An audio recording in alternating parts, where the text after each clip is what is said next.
Good morning 12th class. कैसे हो बच्चों आप लोग? आई होप कि आप बहुत अच्छे होंगे। आज का जो हमारा टॉपिक है वो है ई कोलाई क्लोनिंग वेक्टर, यानी कि क्लोनिंग संवाहक। ठीक है, क्लोनिंग संवाहक। ठीक है, क्लोनिंग वेक्टर। तो ये क्या होते हैं बच्चों? जैसे आप इसमें देख रहे हैं, इस क्लोनिंग ई कोलाई से बने क्लोनिंग वेक्टर का नाम है PBR 322, यानी कि PBR 322। ठीक है, ये क्या है? एक क्लोनिंग वेक्टर है। ठीक है, इस चित्र को समझने से पहले हम थोड़ा सा इसके बारे में देखेंगे, उसके बाद आपको इस चित्र के बारे में बताएंगे। ठीक है, तो क्लोनिंग संवाहक क्या होते हैं, वेक्टर क्या होते हैं एक्चुअली? ठीक है, वेक्टर क्या होंगे? जब भी हम किसी वेक्टर में वो क्या करता है, फॉरेन DNA को, ठीक है, जो भी वांछित गुण हम चाह रहे हैं उसको अपने साथ जोड़कर क्या करता है, परपोषी कोशिकाओं में क्या करता है, गुणन करने की जो क्रिया होती है वो क्या कहलाती है? क्लोनिंग संवाहक। यानी कि वेक्टर क्या होगा? जो कि लक्ष्य कोशिकाओं तक वांछित जीन को क्या करेगा, ले जाने का काम करेगा और उसकी संख्या को बढ़ाने का काम करेगा। उनको हम क्या बोलते हैं? क्लोनिंग संवाहक। जैसे कि जीवाणुओं के बाह्य गुणसूत्र वृत्ताकार DNA खंड या प्लाज्मिड जीवाणुओं में सतह अर्थात गुणसूत्री DNA से स्वतंत्र रूप से गुणन करते हैं। ठीक है, ये क्या करते हैं? स्वतंत्र रूप से गुणन करते हैं। इसी प्रकार जीवाणु कोशिका में प्रवेश करने वाला जीवाणु भोजी का DNA भी एक जीवाणु में गुणन करने में क्या होता है? सक्षम होता है। ठीक है, और इसके अंदर क्या होगी? जीवाणु कोशिका के अंदर बड़ी संख्या में उपस्थित होते हैं। जीवाणु कोशिका में इनके जीनों की अनेक प्रतियां मिलती हैं। कुछ प्लाज्मिड में जीवाणु कोशिका की केवल 1 या 2 प्रतिलिपि पाई जाती है, जबकि कुछों में क्या होती है? 100 से 150 तक की प्रतिलिपियां पाई जा सकती हैं। 15 से 100 तक की प्रतियां पाई जा सकती है। तो कुछ जीवाणुओं में यह संख्या में अधिक होते हैं, कुछ में क्या होते हैं? कम होते हैं। तो हम कह सकते हैं कि अगर किसी विजातीय DNA, ये विजातीय DNA क्या है? जो भी हमें क्या चाहिए, डिज़ायरेबल जीन चाहिए, उस खंड को इन जीवाणु भोजी या प्लाज्मिड से जोड़ दिया जाए। ठीक है, शुरू में ही आपको बताया ये क्या है? एक प्लाज्मिड है और एक हमको क्या चाहिए? ऐसा डिराइजेबल जीन चाहिए, जो कि वांछित जीन चाहिए, जिसको हम जोड़ना चाह रहे हैं। ठीक है, किसी उत्पादन के लिए। जैसे सपोज कीजिए इंसुलिन के लिए, हमने शुरू में भी बात करी थी, इंसुलिन के लिए क्या कर रहे हैं हम? इसको जोड़ रहे हैं। तो इसमें क्या होगा कि ये जो जीन है ये क्या है? इंसुलिन को प्रोड्यूस करता है, लेकिन ये तैयार किसकी मदद से होगा? ई कोलाई वेक्टर की मदद से होगा। यानी कि वेक्टर किस में क्या होगी? आपको आवश्यकता पड़ेगी। तो वेक्टर क्या करते हैं? फॉरेन DNA को लेकर क्या करते हैं? उनकी नई कॉपियाँ तैयार करते हैं, या जो भी हमने उसमें डिज़ायरेबल जीन जोड़े हैं उसकी प्रतिलिपिकरण करते हैं। और जो चीज़ हमें चाहिए, एंटीबायोटिक्स चाहिए या हार्मोन चाहिए या अन्य कोई भी चीज़ चाहिए जिसके उत्पादन के लिए हमने इनको तैयार किया है, उनकी संख्या क्या होती है? बढ़ जाती है। ठीक है, तो ये कह रहा, देखिए, वर्तमान में प्राकृतिक वाहकों में फेरबदल करके ऐसे संवाहक यानी कि वेक्टर तैयार किए गए हैं जिसमें बाह्य DNA का जोड़ना क्या हो गया है? आसान हो जाता है। साथ ही यह अपुनर्योगज से पुनर्योगज DNA के चयन में भी क्या करता है? हेल्प करता है। ठीक है, पहले तो हमने क्या करा था? नेचुरल वे में ई कोलाई वेक्टर को लिया था। ठीक है, उसमें भी क्या है? बहुत चेंजेस किए गए थे और उसको क्या है? लेबोरेटरी के बेसिस पे बहुत लंबा रूटीन है ये। ठीक है, लेकिन अब क्या है? क्योंकि बायोटेक्नोलॉजी क्या है? एक ब्रांच के रूप में है, तो बायोटेक्नोलॉजी में कुछ साइंटिस्टों ने ऐसे आर्टिफिशियली, यानी कि जो प्रकृति में पाए जाते हैं वेक्टर, उनमें ही ऐसे कुछ मॉडिफिकेशन किए हैं ताकि हम उनको ईजिली मार्केट से लेकर, जैसे जो बायोटेक्नोलॉजी के स्टूडेंट्स होते हैं वो क्या करते हैं? अपनी जो प्रैक्टिकल वगैरह करते हैं तो मार्केट से क्या लेके आते हैं? PBR 322 वेक्टर लेके आते हैं। तो इसमें ही वो क्या करते हैं? वांछित जीन को जोड़ते हैं, यानी कि सीखते हैं इस प्रैक्टिकल में कि बायोटेक्नोलॉजी की जो भी चीज़ें हैं वो इस प्लाज्मिड के थ्रू क्या करते हैं? सीखते हैं। तो इसमें क्या हो गया कि हमको ये क्या करना पड़ रहा है? बना बनाया मार्केट में मिल रहा है, तो इसका हम अच्छे से यूटिलाइजेशन कर सकते हैं। तो वाहक क्या हो गया बच्चों? वह DNA अणु है, ठीक है। वाहक क्या है? एक डीएनए अणु है जिसकी किसी पोषक कोशिका में प्रतिकृति करने की क्षमता होती है और जिससे क्लोन तैयार किए जाने वाले विजातीय डीएनए खंड को समायोजित किया जा सकता है, ठीक है।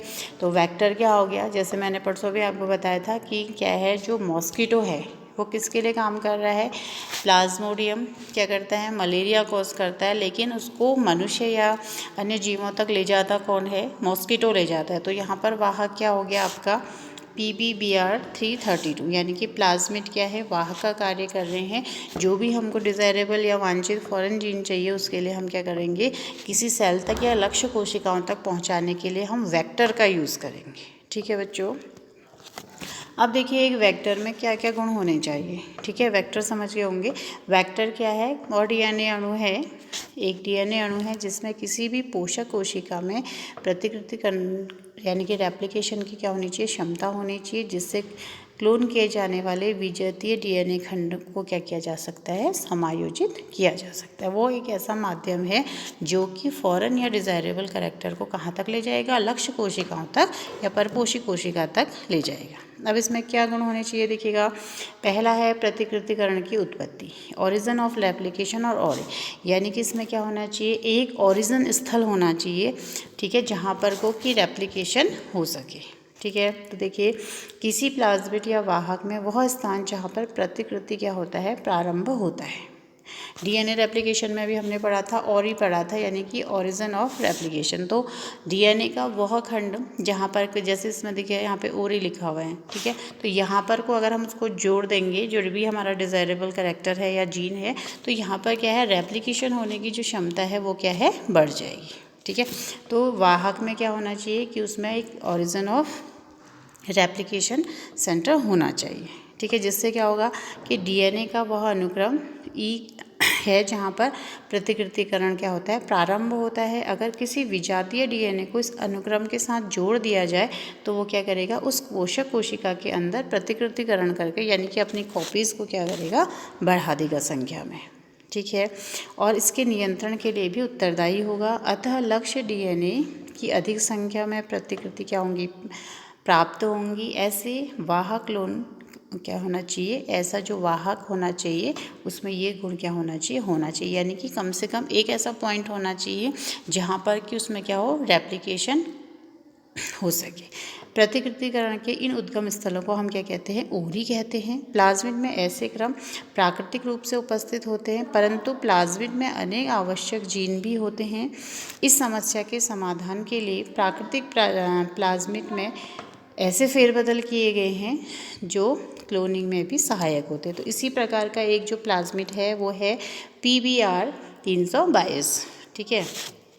किसकी बात कर रहे हैं हम? PBR322, ठीक है। अब देखिए, अब इस चित्र के द्वारा इसको समझते हैं।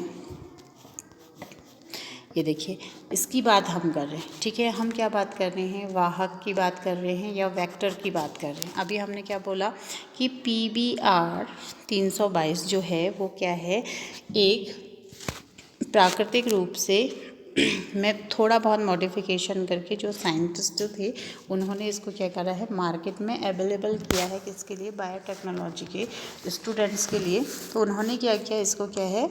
अवेलेबल कराया। तो PBR322 इसमें क्या है? P क्या है? प्लाज्मिड है। BR क्या होगी इसमें?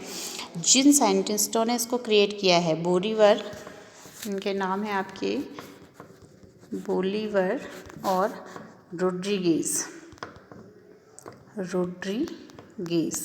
ठीक है।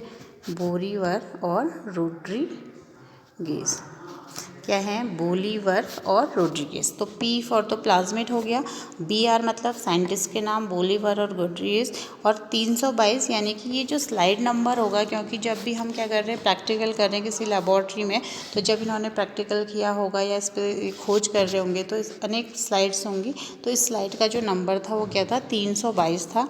तो इसलिए इसका नाम क्या पड़ गया? PBR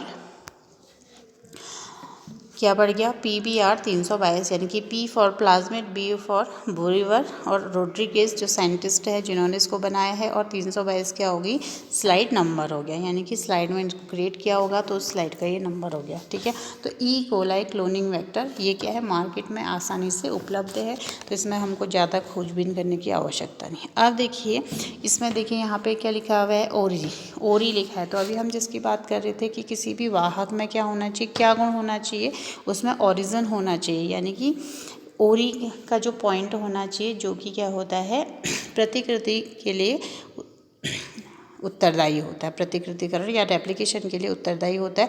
तो यहाँ पर अगर हम क्या कर देंगे, इस फॉरेन DNA को इस तरीके से जोड़ देंगे तो क्या होगा, वो आसानी से क्या होगा, रेप्लिकेट हो जाएगा। तो ऐसा वेक्टर जिसमें कि क्या है, ओरिजिन ऑफ रीजन हो, जहाँ पर कि हम फॉरेन वेक्टर को जोड़ सके, तो वो क्या है, अच्छा वेक्टर क्या होगा, माना जाएगा। तो जैसे आप इस चित्र में देख रहे हैं, ये राउंड शेप है, तो ये जो अंदर और बाहर है, देखिए कहीं पर कैसा कलर है, पिंक है, कहीं पे ब्लू है, कहीं पे ग्रीन है।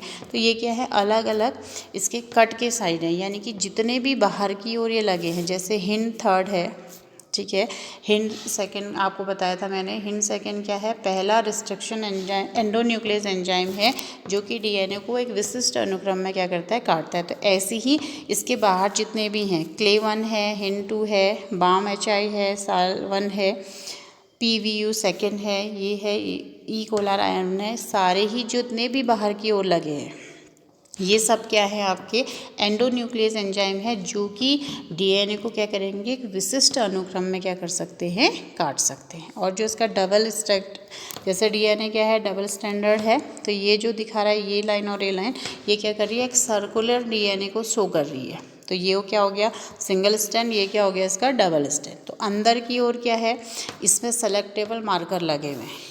ठीक है, अभी पढ़ेंगे हम, पहले अभी हमने क्या पढ़ा था, ओरिजिन और रेप्लिकेशन पढ़ा था, वैसे ही हम क्या पढ़ेंगे, सेलेक्टिव मार्कर पढ़ेंगे। तो सेलेक्टिव मार्कर कुछ नहीं होते हैं, कुछ ऐसे जीन होते हैं, ठीक है, जैसे यहाँ पे लिखा है AMPR लिखा है, तो ये क्या हो गया आपका एम्प्लीसिन, ये क्या हो गया TT, यानी कि टेट्रासाइक्लिन। तो ये क्या है, कुछ सेलेक्टिव मार्कर हैं जो कि ये दर्शाते हैं कि ये जो जीन है ट्रांसफ़र हो पाएगा या नहीं हो पाएगा, तो इनको बोलते हैं सेलेक्टिव मार्कर।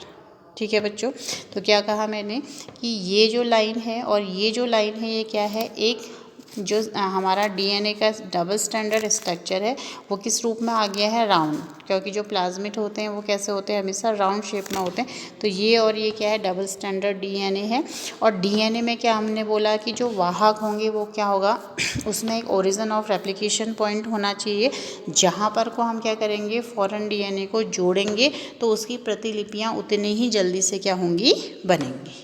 ठीक है, और ये है एक रोप, ROP रोप जुड़ा हुआ है, ये क्या है, ये प्रोटीन को कोड करने में क्या करता है, हेल्प करता है। और AMPR और TTR ये क्या है आपके, AMPR क्या है आपका, एम्प्लीसिलीन,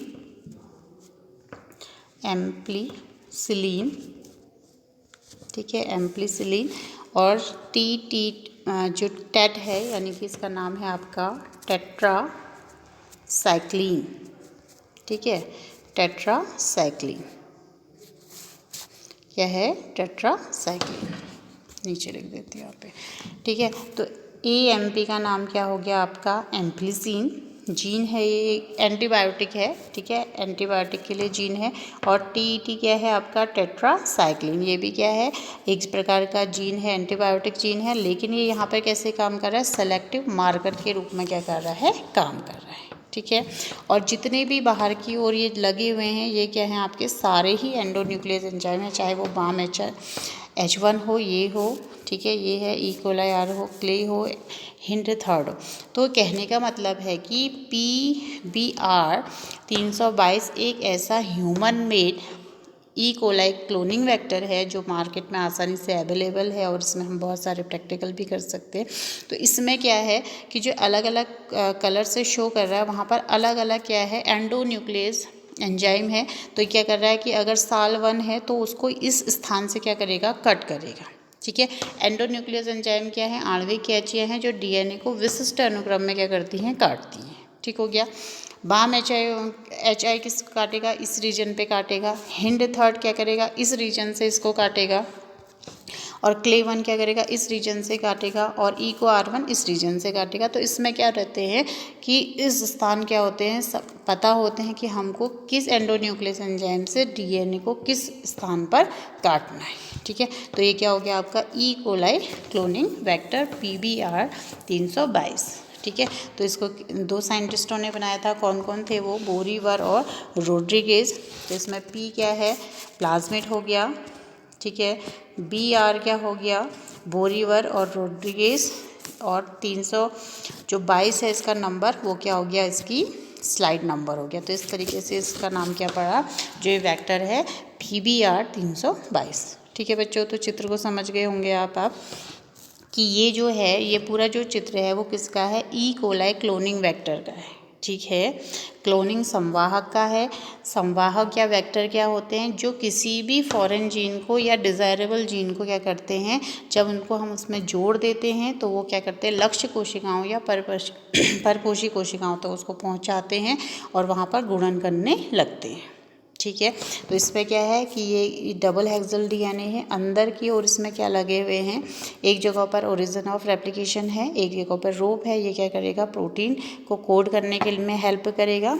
और AMPR अभी बताया था आपको क्या है, एम्फलिसिन है। ये एंटीबायोटिक है एक प्रकार का। और TET ये भी क्या है, टेट्रासाइक्लिन है। ठीक है, तो ये यहाँ पर सेलेक्टिव मार्कर की तरह कार्य कर रहे हैं। ठीक है, और बाहर की ओर जितने भी लगे हैं ये सब क्या है, एंडोन्यूक्लियस एंजाइम है, यानी कि आणविक कैंचियाँ हैं, जो कि इस वेक्टर को क्या करती है, इन स्थानों से क्या कर सकती है, काट सकती है। ठीक है, अब हम देखते हैं सेलेक्टिव मार्कर यानी कि वर्ण योग्य चिन्ह। तो इसमें कह रहा है कि किसी वाहक में ओरी के अतिरिक्त एक वर्ण और चयन योग्य चिन्हक भी होते हैं, जिनको हम सेलेक्टिव मार्कर भी कहते हैं। और ये बताते हैं कि कौन सा क्या बताते हैं ये, कि पहचान बताने वाले स्थल हैं। ठीक है, और अगर वो नहीं जुड़ेगा तो वो उसको एक्सेप्ट नहीं करेगा, जुड़ेगा तो एक्सेप्ट करेगा। तो इसको हम क्या कह सकते हैं, एक जीन के रूप में, जैसे अभी क्या बताया आपको, एम्फलिसिन, ठीक है, AMP करके, और टेट्रासाइक्लिन। तो ये दो यहाँ पर क्या है, सेलेक्टिव मार्कर की तरह क्या कर रहे हैं, कार्य कर रहे हैं। ठीक है, जैसे इसमें देखिएगा, एस्चेरिया कोलाई जीवाणु में एंटीबायोटिक जैसे एम्फलिसिन, क्लोरेमफेनिकोल, ठीक है, टेट्रासाइक्लिन और केनामाइसिन के लिए प्रतिरोधकता प्रदान करने वाली जीन को महत्वपूर्ण वर्ण योग्य चिन्हक यानी कि सेलेक्टिव मार्कर के रूप में क्या किया जाता है, यहाँ पर प्रयोग किया जाता है। ठीक है, अब है क्लोनिंग स्थल। ठीक है, क्लोनिंग स्थल क्या हो गया कि जहाँ पर वो क्या होगा, जोड़ेगा किसी भी चीज़ को। तो देखिए, विजातीय डीएनए या लक्ष्य डीएनए को वाहक डीएनए से जोड़ने के लिए डीएनए में समान रूप से क्या होने चाहिए, उपलब्ध रेस्ट्रिक्शन एंजाइम के कुछ ऐसे पहचान स्थल होने चाहिए जहाँ पर कि हम क्या कर सके, वाहक जो हमारा फॉरेन डीएनए है, ठीक है, या जो हमने दूसरी जगह से लिया है, उस डीएनए को क्या कर सके, जोड़ सके। अदरवाइज़ क्या होगा कि हम जो डीएनए उसमें कट करते चले जाएंगे और हमारा जो डीएनए खंड है वो नष्ट हो जाएगा। तो इसलिए हमको क्या होना चाहिए, जो वाहक होगा, ठीक है, जो वाहक होगा उसमें हमको क्या करने चाहिए, क्लोनिंग स्थल भी पता होने चाहिए, ताकि हम कहीं उस पर क्या कर रहे हैं, जो हमारा डिज़ायरेबल जीन है यानी कि फॉरेन जीन है, उसको हम क्या कर सकें, आसानी से जोड़ सकें और उसके द्वारा हम क्या कर सकें, पुनर्योगज डीएनए को बनाने में मदद कर सकें। मोटिव हमारा क्या है कि पुनर्योगज डीएनए को हम बना सकें।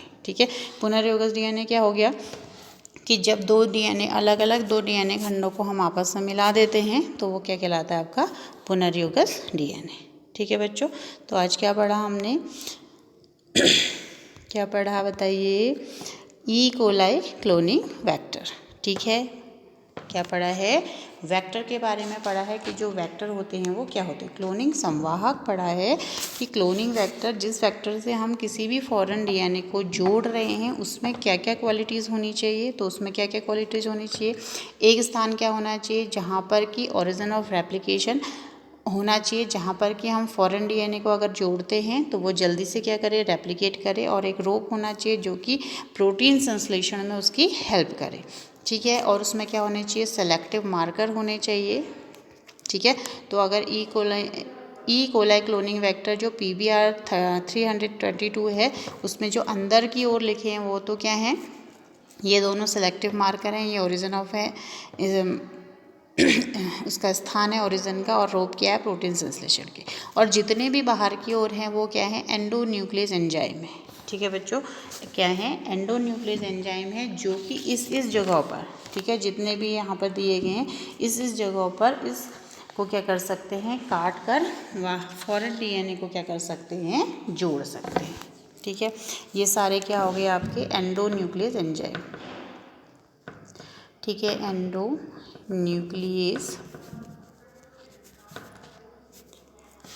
Nucleus enzyme. ठीक है,